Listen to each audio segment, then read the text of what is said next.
With the Formula One world being on a break for 4 weeks, it most certainly feels like an eternity to us fans. But nonetheless, when the cars return to the track, it will surely be more exciting. With a couple of weeks for the teams to bring major upgrades, we could see some major shifts in the pecking order on the grid. However, today we will be giving out our predictions for the upcoming race in Zandvoort. So stick around till the end of the video. Now let's head into the predictions for the 2023 Dutch Grand Prix. For the sake of everyone, we are just going to pretend that Max Verstappen doesn't exist in the F1 world, because we all know that he is going to win the race, unless someone takes him out in the first corner. So with that being said, let's start with his teammate first. Sergio Perez, who at the start of the season said in an interview that he will be winning the World Championship this year, failed to do so in a spectacular way. At the start, with 2 wins at Jeddah and Baku, it felt like he might pull it off. But now, as we saw him not even getting to Q3, it was a disappointment for Checo fans. But since the British GP, he seems to have recovered from making blunders and is now back on the podium. In my opinion, that will continue in the Dutch GP, with Perez finishing P2 or P3 behind Max Verstappen. Maybe that talk with Helmut Marko after the crash in FP1 at Hungary must have ignited a spark in him. Moving on, we have the dark horse, or shall I say Mercedes.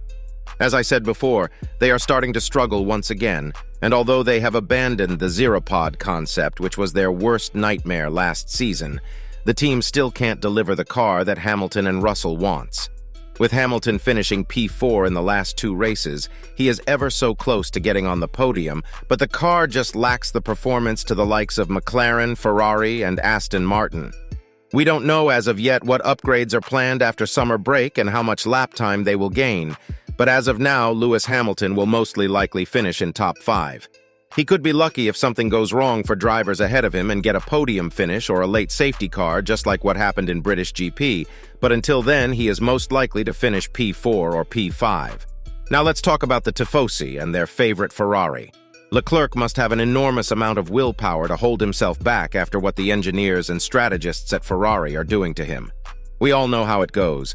Pit stop errors, strategy that would make you lose your last 2 brain cells, team management, and the most annoying of all, their team radio message, "I will get back to you," makes me want to pull my hair out. Nonetheless, Leclerc is holding off pretty well, and with 3 podiums this season, he is most likely to perform well. On the other hand, his teammate has been massively underperforming. With Leclerc ahead in qualifying, race, and points scored, this trend will most likely continue, and the Monegasque will definitely be ahead of his teammate. Unless Xavi made him drive Inters on a dry track, which is a possibility given Ferrari's reputation. Alright, enough making jokes on the Italian team, and let's look at Albon. He is taking Williams to a whole new level. As of yet, he scored all the points for the team, whereas Sargent is nowhere near him.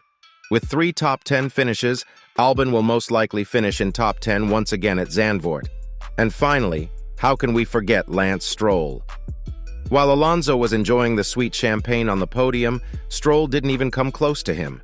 With no podiums and only 1 top 5 finish, he is massively underperforming compared to the car that he is being given.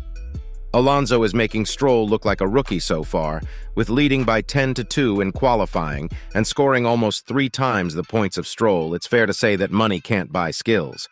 Coming into Zandvoort, the prediction is that Lance Stroll will once again finish behind his teammate and most certainly out of the top 10. Maybe it's time for his father, Lawrence Stroll, to sack his son and give other upcoming drivers a chance to showcase their talent. So what do you think? Are we right in our predictions, or do you have different opinions on this? Let us know in the comments down below. Don't forget to like, subscribe, and turn on the bell icon to never miss another upload from us. See you in another video.